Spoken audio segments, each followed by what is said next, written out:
स्वागत है आपका अपने चैनल J2L हब में। तो इससे पिछले लेक्चर में हमने पढ़ा था संधि के बारे में, स्वर संधि के बारे में। आज हम संधि के दूसरे भेद व्यंजन संधि के बारे में देखेंगे। इससे पहले अगर स्वर संधि की वीडियो आपने नहीं देखी है तो ऊपर आई बटन में लिंक आ रहा होगा, वहाँ जाके स्वर संधि की वीडियो देख लें। तो आज हम लोग पढ़ेंगे व्यंजन संधि। व्यंजन संधि के 7 नियम होते हैं, उन नियमों को जानेंगे एक एक करके अच्छे से, इसलिए वीडियो को पूरा देखना, बीच में स्किप मत करना वरना समझ नहीं पाएंगे। और साथ ही अगर वीडियो अच्छा लगे तो लाइक कमेंट ज़रूर करो और ज़्यादा से ज़्यादा शेयर करो ताकि और बच्चे जुड़ जाएं। ठीक है बच्चों, और चैनल को सब्सक्राइब ज़रूर करें। तो हम लोग पढ़ते हैं व्यंजन संधि। सबसे पहले व्यंजन संधि की डिफिनेशन की बात करें। व्यंजन संधि क्या होता है? तो जब व्यंजन को व्यंजन या स्वर वर्णों के साथ मिलने से जो विकार उत्पन्न होता है उसे व्यंजन संधि कहते हैं। मतलब ये क्या कहना चाह रहा है कि अगर पहले शब्द के अंत में व्यंजन वर्ण हो और उसका दूसरे शब्द का पहला या तो व्यंजन हो या स्वर हो, उन दोनों के मिलने से जो विकार उत्पन्न होता है उसे ही व्यंजन संधि कहते हैं। क्या है? व्यंजन का या तो स्वर से हो या फिर व्यंजन का व्यंजन से मिलने के कारण जो भी विकार उत्पन्न हो उसे ही हम लोग ने व्यंजन संधि का नाम दिया।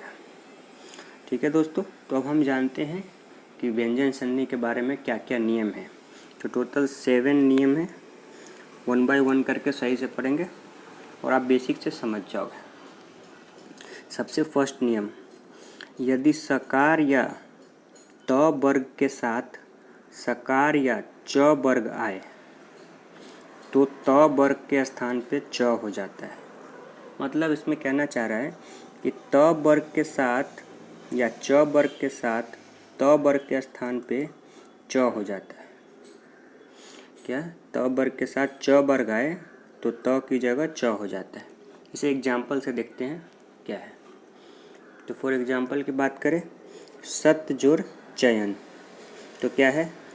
त वर्ग का च वर्ग के साथ मिलन हो रहा है तो क्या हो जाता है? त की जगह च हो जाता है। तो ये क्या है? आधा त था तो क्या हो गया? आधा च। तो सचयन ये हो गया। ये है फर्स्ट नियम। अब हम इसके दूसरे नियम के बारे में जानते हैं कि दूसरा नियम क्या है। दूसरा नियम कहता है, यदि त वर्ग के साथ स या ट वर्ग आए तो त वर्ग की जगह कर्म से सकार और ट वर्ग हो जाता है। मतलब क्या कहना चाह रहा है कि त वर्ग के साथ स या ट आए तो त वर्ग की जगह सकार या ट वर्ग हो जाता है। इसको भी एग्जाम्पल से देखने की कोशिश करते हैं। जैसे रामस जोड़ टीकते, तो क्या है? ये कौन सा वर्ग है? स वर्ग। ठीक, तो क्या कह रहा है कि त वर्ग के साथ स या ट आए तो क्या स के साथ क्या ट आ रहा है तो क्या हो जाता है? सकार और ट वर्ग हो जाता है। तो स है तो किसमें स के बाद ट आया तो ये स में बदल जाएगा। ठीक है, तो क्या हो जाएगा? राम रामस टीकते, ये स किस में हो जाएगा? स, रामस टीकते। ठीक है, ये 2 नियम। थर्ड नियम की बात करें व्यंजन संधि की, उसे भी इजी से समझने की कोशिश करते हैं। ये बोल रहा है क, च, ट, त और प के पश्चात यानी उसके बाद यदि किसी वर्ग का तीसरा या चौथा वर्ण आए, ठीक, य, र, ल, व अथवा कोई स्वर आए तो क, च, ट और त और प के स्थान पर अपने ही वर्ग का तीसरा वर्ण हो जाता है। मतलब क्या कहना चाह रहा है कि क के बाद अगर उसका तीसरा या चौथा वर्ण आए, पहला कंडीशन क्या है? क के बाद इसी का तीसरा या चौथा, तो क का तीसरा चौथा क्या है? क, ख, ग। तो या तो ग आए या फिर य, र, ल, व अथवा कोई स्वर आए तो इसकी जगह पे उसी का तीसरा वर्ण हो जाता है। तो इसे भी एग्जाम्पल से समझते हैं। जैसे अच जोर अंत, ठीक है। तो अब क्या है, च के बाद क्या आ रहा है, स्वर, स्वर आए था, स्वर आए, तो स्वर आए तो क्या हो जाता है, यही च का तीसरा हो जाता है। तो अब च का तीसरा क्या है, च छ ज, तो अ का क्या हो जाएगा, अ और ज, ठीक। ये आधा था, च हलन का मतलब च आधा था, च और अ मिल के ज बन जाएगा, ठीक है, अजंत। ओके, ये था थर्ड नियम। अब फोर्थ नियम की बात करते हैं। फोर्थ कह रहा है कि त द के बाद यदि ल आए, क्या, त से द के बाद यदि ल आए तो त द में परिवर्तित हो जाता है, और न के पश्चात ल रहे तो न का अनुनासिक के साथ ल हो जाता है, ठीक। मतलब अनुनासिक क्या होता है, जैसे न और न, ठीक। एग्जाम्पल देख लेते हैं हम लोग। उत जोर लास, अब क्या है, त के बाद कौन सा आ रहा है, ल, ठीक। तो इसका क्या हो जाएगा, अनुनासिक, उल्लास, ठीक है, उल्लास हो जाएगा। अब आता है फिफ्थ, ये बहुत इंपॉर्टेंट है, इसे ध्यान से देखें।